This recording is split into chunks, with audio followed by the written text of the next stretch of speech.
What's up, guys? It is Carly here bringing you another episode of It Was Only a Dollar. And today we are talking about a movie that I actually picked up the other day at Dollar Tree. Just when I thought that they, stopped selling them, they got a new batch in. There wasn't that much there, though, that I really liked. I only picked up 3 movies, so I do feel like it's kind of dwindling. And also I went there like a few days after they were put out, and I know a lot of people by this point have, scoured the areas, and a lot of people caught on to the fact that Dollar Tree sells $1 movies, so I think a lot of people around here do buy them out. So I only picked up 3 things, but this was one of them, and it was one that I just felt like watching. It seemed like something I would like, and that is called Ratter from the year 2015, starring Ashley Benson. And this is essentially kind of like a found footage film. It's about this girl who moves to New York. She's a graduate student, so she moves there to go to college. I believe she's from Wisconsin originally, so she's, on her own away from her family, kind of trying to get a fresh start, and gets her own apartment. She lives alone in this apartment, and, you're kind of following her life, but you're following it through, like, I guess her cell phone, and I think it's just her phone, maybe her laptop too. I think it's mainly her phone though. It's weird because it's not like she's filming herself. At first I was confused. It's more that this hacker has hacked into all her, logins and passwords and whatnot, and is able to sort of view her life and see her, I guess, through the lens of her phone. I'm not sure how, realistic it really is. That was kind of one problem I had with it. I know obviously people can hack into your life, and that's a big problem with the internet is privacy, but I mean, it really does play out like found footage. It's all through the eyes of her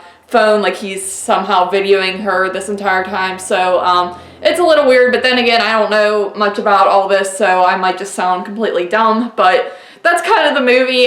This guy is watching her, and he starts kind of messing with her, sending her weird phone calls. I believe he mails her a package at one point, because there is a part where he hears what her address is, so he finds out where she lives, and she starts getting freaked out. She doesn't want to like tell her parents because she wants them to think she can handle her own and stuff like that. But yeah, you're just following her life as she starts a new life in this place, makes some new friends, and starts seeing this guy, and that's kind of it. And then, it all plays out by the end, of course. I didn't mind the movie. I thought it was decent. I didn't think it was anything spectacular or anything that you haven't seen before necessarily, especially with like the found footage, internet horror. It kind of like mixes them both together, like something like Unfriended and just regular found footage. So that is kind of cool, but at the same time, like I said, it's nothing overly special.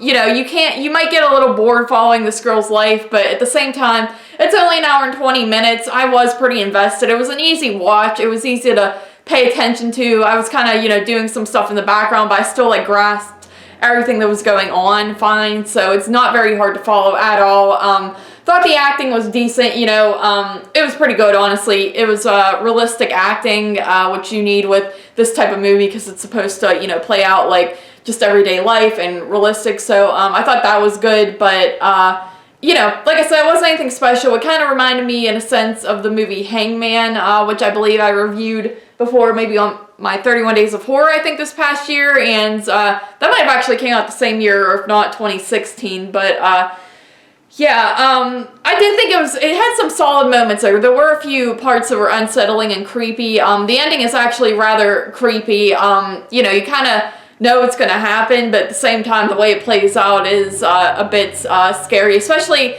for me personally. I am a girl and I live alone in my own apartment. I'm pretty much the same age as the girl in this film, so it is a scary concept to think someone could be stalking you or even be inside your house and you not know about it. There's a few moments where the girl's sleeping and you see some unsettling things going on in the background that I thought were pretty good, but overall it was better than I thought it was gonna be. I thought it was gonna be super duper generic, but it did have good performances, and it felt realistic for the most part, besides like the whole concept of him kind of actually seeing her through the phone and stuff like that. That was a little questionable for me, but and like I said, it's nothing overly special. If you're into like these found footage / internet-based horror films, and, you know, just technology-based, I guess, rather, you probably would like it, and I would say to check it out, but, other than that, it's probably a forgettable one that, you know, I'm not going to be raving about years from now, but for that, I give it a 6.5 out of 10. I think that's a pretty fair rating for this film. Again, better than I thought, but also nothing super fantastic. So 6.5 out of 10 for Ratter from 2015. And yeah, that's going to do it for this video, guys. Thank you once again for joining me. And as always, I'll talk to you in the next one.